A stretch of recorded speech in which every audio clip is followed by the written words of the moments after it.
আসসালামু আলাইকুম। বাঙালি রান্না স্টাইল চ্যানেলে সবাইকে স্বাগতম জানিয়ে শুরু করছি। আজ আমি আপনাদের তৈরি করে দেখাবো একটি শাকের রেসিপি। এই শাকটা এতটাই মজাদার যে এই শাকটা আপনি রান্না করলে মুহূর্তে বা নিমিষেই আপনার ভাতের প্লেট খালি হয়ে যাবে, এতটাই মজা হয়। এই শাকটা এতটাই মজা ছিল যে কি বলবো। আমি কিন্তু ফার্স্ট টাইম এই শাকটা খেয়েছি। আর দেখুন এই শাকটা দেখতে কিন্তু ঠিক এই রকম। আমি এই শাকটার সঠিক নাম জানি না, আপনারা যদি অবশ্যই জানেন আমাকে একটু কমেন্টের মাধ্যমে জানাবেন। আমি যখন শাকটা দোকানি ভাইয়ের কাছ থেকে কিনেছিলাম তখন দোকানি ভাই আমাকে বলেছিল এটা নাকি আলু শাক, কিন্তু পরবর্তীতে আমি আরো দুইজনের কাছে জিজ্ঞাসা করেছিলাম বাসায় এসে, তারা বলল যে এটা নাকি আলু শাক না। আপনারা যদি জানেন তাহলে অবশ্যই আমাকে একটু কমেন্টের মাধ্যমে জানাবেন যে আপনাদের অঞ্চলে এই শাকটাকে কি শাক বলা হয়। আর এই শাকটা আজ আমি প্রথম রান্না করব। আর যখন খেয়েছিলাম বিশ্বাস করুন এতটা মজাদার যে নিমিষেই কিন্তু প্লেটের ভাত শেষ হয়ে যায়। আশা করি আপনার কাছেও ভালো লাগবে। শাকের সঙ্গে রান্না করার জন্য আমি কিন্তু একটা ছোট আলু এখানে রেখেছি। আর দেখুন এখন আমি এই শাকটাকে নিচ থেকে কিছুটা অংশ কেটে পাতা এবং নরম অংশটা নিয়ে আমি ধুয়ে পরিষ্কার করে নিয়েছি। এখন এই শাকটাকে আমি ছোট ছোট টুকরো করে কেটে নিব বটির সাহায্যে বা ছুরির সাহায্যে, যে যেটা পছন্দ করেন। আর যে আলুটা আমি রেখেছিলাম ওই আলুটা ছোট করে টুকরো করে এখানে দিয়ে দিয়েছি। শাকটার সঙ্গে আমি এভাবে ছোট ছোট টুকরো করে আলুটা রান্না করবো। আপনারা চাইলে কিন্তু যেভাবে খুশি রান্না করতে পারেন আলুটা।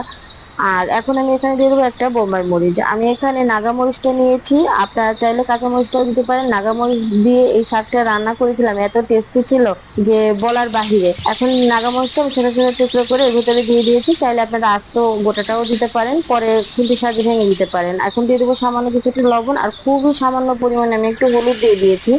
যেহেতু আমি শাকের ভেতরে আলু ব্যবহার করেছি এর জন্য খুবই সামান্য একটু হলুদ দিয়েছি যাতে আলুর কালারটা সুন্দর আসে। এখন আমি এটাকে ঢাকনা দিয়ে ঢেকে 5 মিনিটের মতো মিডিয়াম হিটে চুলার উপরে বসিয়ে রাখবো। এতে করে পানি, এই শাক থেকে কিন্তু অনেকটা পরিমাণে পানি ছেড়ে দিবে। দেখুন 5 মিনিট পরে ফিরে আসছি। 5 মিনিট পরে দেখুন শাকটা থেকে কিন্তু বেশ অনেকটা পরিমাণে পানি ছেড়েছে, শাকটা কিন্তু নিচের দিকে চলে গেছে, দেখলেই বুঝতে পারছেন। শাকের থেকে এই যে যে পানিটা বের হয়েছে এই পানিটা দিয়ে কিন্তু আমি পুরোটা শাক সেদ্ধ করব। আর এই পর্যায়ে কিন্তু খুব বেশি ঢাকনা দিয়ে ঢাকা যাবে না, ঢাকলে কিন্তু এই যে শাকের যে সবুজ যে রংটা এই রংটা কিন্তু আর থাকবে না, এটা কিন্তু সরে যাবে। দেখুন আমি কিছু সময় পরে কিন্তু ঢাকনাটা তুলে নিয়েছিলাম আর শাকটা কিন্তু আমার সেদ্ধ হয়ে গেছে। এরপর যে কোনো রকম পানি নেই, দেখুন শাকটা কিন্তু পুরোটাই সবুজ আছে, একদমই কিন্তু কালারটা চেঞ্জ হয়নি। আপনারা যখন শাক সেদ্ধ করবেন খুব বেশি ঢাকনা দিয়ে ঢাকবেন না, একটু লো হিটে রান্না করলে শাকটা সেদ্ধ হয়ে যাবে। এখন দেখুন আমি বাগারে চলে এসেছি, একটা কড়াই বসিয়ে দিয়েছি, দিয়ে দিলাম সয়াবিন তেল। এখন আমি এখানে দিয়ে দেবো কিছু পেঁয়াজ কুচি। শাক ভাজিতে অবশ্যই পেঁয়াজ রসুনটা একটু বেশি করে দিবেন। আমি এখানে বেশ কিছুটা পেঁয়াজ দিয়েছি, আমি এখানে মিডিয়াম সাইজের 3টা পেঁয়াজ দিয়ে দিয়েছি। পেঁয়াজটা যত বেশি দিবেন ভাজিটা খেতে কিন্তু মাশাআল্লাহ অনেক বেশি ভালো লাগে। তেল এবং পেঁয়াজটা শাকে সবসময় একটু বেশি দিবেন। দেখুন পেঁয়াজটা দিয়ে যখন 1 মিনিটের মতো একটু ভাজা হয়ে যাবে তখন আমি এখানে দিয়ে দেবো আগে থেকে যে রসুনটা আমি কুচি করে রেখেছিলাম সেই রসুনটা। পেঁয়াজ রসুনটাকে এবার আমি খুব ভালো করে একটু নেড়ে চেড়ে ভেজে নেব। এটা আমি ততক্ষণ পর্যন্ত ভাজবো যতক্ষণ না পর্যন্ত এই পেঁয়াজ রসুনটা একটু ব্রাউন কালার হয়ে যাচ্ছে বা ব্রেস্তা হয়ে যাচ্ছে।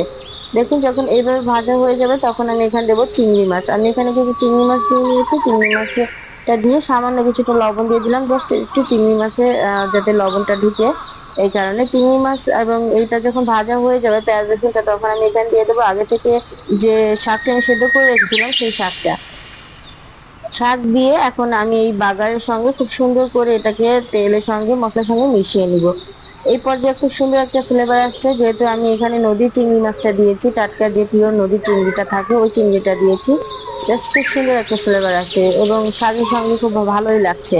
এখন আমি আমার পছন্দ মতো একটু ভেজে নিচ্ছি, খুব বেশি ভাজতে যাবেন না। শাক একদম আহ মানে বেশি ভাজার প্রয়োজন হয় না। শাক যেহেতু প্রথমেই পানিটা শুকিয়ে নিয়েছি, এটা 5 থেকে 7 মিনিট মিডিয়াম হিটে একটু ভেজে নিলে কিন্তু হয়ে যাবে। দেখুন আমার শাকটা কিন্তু আমি আমার পছন্দ মতো করে ভেজে নিয়েছি আর কালারটা দেখুন মাশাআল্লাহ একদম কিন্তু সবুজই আছে, কোনো রকম কালার কিন্তু চেঞ্জ হয়নি। আপনারা কিন্তু এভাবে করলে আপনাদের কালারটা কিন্তু চেঞ্জ হবে না, ঠিক এভাবেই আপনারা একটু ভাজি করে নিবেন।